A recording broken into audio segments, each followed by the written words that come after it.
ഒരു 35 വയസ്സ് മുതൽ ആത്മീയ അന്വേഷണം തുടങ്ങിയപ്പോൾ എന്താണ് എങ്ങനെയാണ് എന്നുള്ളതിനെക്കുറിച്ചൊന്നും ഒരു ഗ്രാഹ്യം ഉണ്ടായിരുന്നില്ല. പക്ഷെ ഇപ്പോൾ അറിയേണ്ട ആത്മീയത എന്താണെന്നുള്ളത് അറിഞ്ഞു, അത് ജീവിതത്തിനകത്ത് അനുഭവിച്ചു, അതിൻ്റെ ഒരു ആസ്വാദനമുണ്ട്. അപ്പോൾ ആത്മീയ യാത്രയ്ക്കകത്ത് ഞാൻ അറിയേണ്ടത് അറിയുകയും അനുഭവിക്കേണ്ടത് അനുഭവിക്കുകയും ചെയ്തപ്പോൾ കിട്ടുന്ന ഒരു സംതൃപ്തിയുണ്ട്. സോ അതിൽ ഞാൻ തികച്ചും സന്തോഷവാനാണ്, സന്തുഷ്ടനാണ്.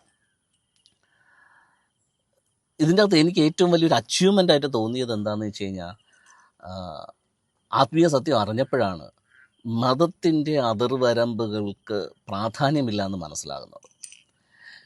ഓരോ പ്രാദേശിക അല്ലെങ്കിൽ ഓരോ ദേശങ്ങളിൽ ഉള്ള ജനങ്ങൾക്ക് അവരുടെ സംസ്കാരത്തെയും അവരുടെ ജീവിത നിലവാരത്തെയും ഒക്കെ മുൻനിർത്തിയാണ് ഓരോ മതങ്ങൾ ഡെവലപ്പായത്. അപ്പോൾ അത് ജനങ്ങളുടെ നന്മയ്ക്ക് വേണ്ടിയിട്ടായിരുന്നു. പക്ഷേ അത് പിൽക്കാലത്ത് ഒരു ആചാരാനുഷ്ഠാനങ്ങളും മറ്റുള്ള രീതികളിലും അത് വേണ്ടാത്ത രീതിയിൽ പരിണമിച്ചതാണ്.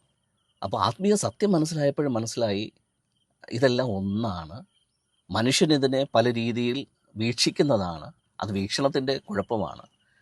മതത്തിൻ്റെ പേര് പറഞ്ഞ് മാറി നിൽക്കേണ്ടതല്ല, വേർതിരിഞ്ഞ് നിൽക്കേണ്ടതല്ല, അതിനകത്ത് വിഭാഗീയത കൊണ്ടുവരേണ്ട ആവശ്യമില്ല എന്നുള്ള ആ അറിവിലേക്ക് വന്നപ്പോൾ, ആ ഒരു റിയലൈസേഷനിലേക്ക് വന്നപ്പോൾ തിരിച്ച് മനുഷ്യരെല്ലാം ഒരുമിച്ച് നിർത്തി ആത്മീയ ജീവിതത്തെ മുമ്പോട്ട് കൊണ്ടുപോകാനായിട്ടുള്ള ഒരു കാഴ്ചപ്പാടാണ് ഞാൻ പ്രസൻ്റ്ലി എൻ്റെ മനസ്സിനകത്ത് നിറഞ്ഞു നിൽക്കുന്നത്. അപ്പോൾ ആത്മീയതയെ സംബന്ധിച്ചിടത്തോളം ഇനി എന്തെങ്കിലും അറിയാനുണ്ടോ എന്ന് ചോദിച്ചു കഴിഞ്ഞാൽ എൻ്റെ മനസ്സിൽ ശൂന്യതയാണ്. മറിച്ച് പ്രാവർത്തിക മണ്ഡലത്തിൽ എന്താണ് പ്രസൻ്റ്ലി എന്ന് ചോദിച്ചു കഴിഞ്ഞാൽ, ഈ അറിഞ്ഞ സത്യങ്ങളെയും അനുഭവിച്ച ആ ആസ്വാദനത്തെയും മതത്തിൻ്റെ അതിർവരമ്പുകളില്ലാതെ എല്ലാ ജനങ്ങളിലേക്കും എത്തിക്കുക എന്നുള്ളതാണ് എൻ്റെ ഹൃദയത്തിനകത്ത് കിടക്കുന്ന ഏറ്റവും വലിയ ആഗ്രഹം.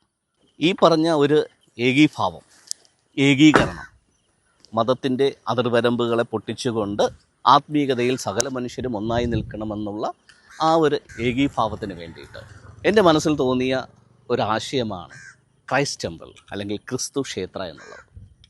അത് ക്രിസ്തുവിന് വേണ്ടിയിട്ടൊരു ക്ഷേത്രമുണ്ടാക്കുക എന്നുള്ളതല്ല, അല്ലെങ്കിൽ ഒരു സാമ്പ്രദായികമായ രീതിയിലുള്ള ഒരു കെട്ടിടമുണ്ടാക്കുക, അല്ലെങ്കിൽ ഒരു ആരാധനാ കേന്ദ്രമുണ്ടാക്കുക എന്നുള്ളതല്ല. ഒരു പ്ലാറ്റ്ഫോം. ക്രൈസ്റ്റ് എന്ന് പറയുന്നത് അല്ലെങ്കിൽ ക്രിസ്തു എന്ന് പറയുന്നത് ഒരു വ്യക്തിയല്ല, അതൊരു പൊസിഷനാണ്, അല്ലെങ്കിൽ ഒരു പദവിയാണ്. പലർക്കും അറിയുന്നുണ്ടാകില്ല ക്രിസ്തു എന്ന് പറയുന്ന ഒരു പദവിയാണെന്നുള്ളത്. അപ്പോൾ ആ പദവി അല്ലെങ്കിൽ ആ പദവിയിലേക്ക് ഒരു വ്യക്തി എത്തണമെന്നുണ്ടെങ്കിൽ ഒരു ക്രിസ്തു ബോധമുണ്ടാകണം. ഇത് തന്നെയാണ് ശ്രീ ബുദ്ധൻ എന്ന് പറയുന്നത്. ബുദ്ധൻ എന്ന് പറയുന്നത് ഒരവസ്ഥയാണ്, ഒരു പദവിയാണ്. സിദ്ധാർത്ഥൻ എന്ന് പറയുന്ന വ്യക്തി ആത്മീക ബോധത്തിലേക്ക് വന്നപ്പോൾ അദ്ദേഹം എത്തിച്ചേർന്ന ഒരവസ്ഥയാണ് ബുദ്ധ എന്ന് പറയുന്നത്. ഇതുപോലെ യേശു എന്ന് പറയുന്ന വ്യക്തി ആത്മീയ ഉന്നമനത്തിലേക്ക് വന്നപ്പോൾ, ആത്മബോധത്തിലേക്ക് വന്നപ്പോൾ അദ്ദേഹം എത്തിച്ചേർന്ന ഒരു അവസ്ഥയാണ് ക്രിസ്തു ബോധം അല്ലെങ്കിൽ ക്രൈസ്റ്റ് കോൺഷ്യസ്നസ് എന്ന് പറയുന്നത്. യേശുവും പറഞ്ഞത് ഇതാണ്: നിങ്ങൾ ശരിയായ രീതിയിൽ ഈ ക്രിസ്തു ബോധത്തിലേക്ക് വന്നു കഴിഞ്ഞാൽ ഞാൻ ചെയ്തതുപോലെ നിങ്ങൾക്കും ചെയ്യാൻ പറ്റും, ഞാൻ ചെയ്തതിലും അധികവും നിങ്ങൾക്ക് ചെയ്യാൻ പറ്റും. അപ്പോൾ ഇതേ കാര്യത്തെ ജനങ്ങളിലേക്ക് എത്തിക്കുക. യേശു ചെയ്തതുപോലെ ചെയ്യുക, ബുദ്ധൻ ചെയ്തതുപോലെ ചെയ്യുക, ശ്രീനാരായണ ഗുരു ചെയ്തതുപോലെ ചെയ്യുക, നമ്മുടെ ആത്മീക നേതാക്കന്മാർ, ഗുരുക്കന്മാർ ചെയ്തതുപോലെ ചെയ്യുക.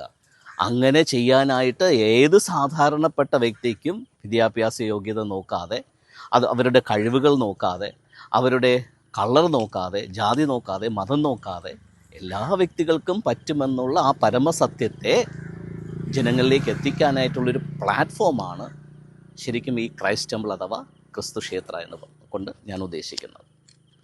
സോ ഇവിടെ വരുന്ന, എന്നെ അന്വേഷിച്ച് വരുന്ന വ്യക്തികളിൽ ഇതേ ആത്മീക ബോധത്തെ അവരിൽ ഉണ്ടാക്കി കൊടുക്കുന്നതിന് വേണ്ടി, അവരിൽ ഇംപ്ലിമെൻ്റ് ചെയ്യുന്നതിന് വേണ്ടിയിട്ട് ഉള്ള ഒരു പ്ലാറ്റ്ഫോം അല്ലെങ്കിൽ ഒരു സ്ഥലം, ആ ഒരു ശ്രമത്തിന് വേണ്ടിയിട്ടുള്ള ഒരു ആശ്രമം, അതാണ് ക്രൈസ്റ്റ് ടെമ്പിൾ.